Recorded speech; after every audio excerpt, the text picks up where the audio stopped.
Nakikita nyo ba yun, nanay ko? Kumakain na naman. Ano? Yan. Babalik tayo sa umpisa.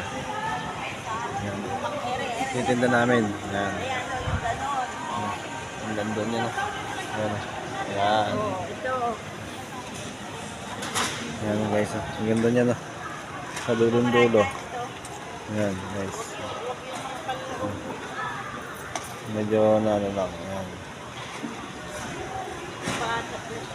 So, wala ko. Hintayin nyo ulit.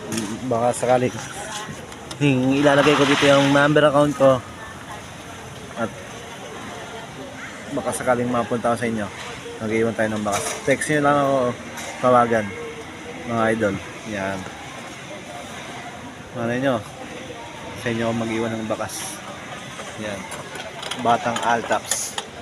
Yan. Siyempre maglalagay tayo ng sticker. Yan. Para medyo ano naman tignan. Text nyo ako at ilalagay ko rito yung number ko. Text nyo o tawagan nyo ako kung saan ang gusto nyo location, mga idol. Hanggang dyan lang ha. Mamaya, hintayin nyo.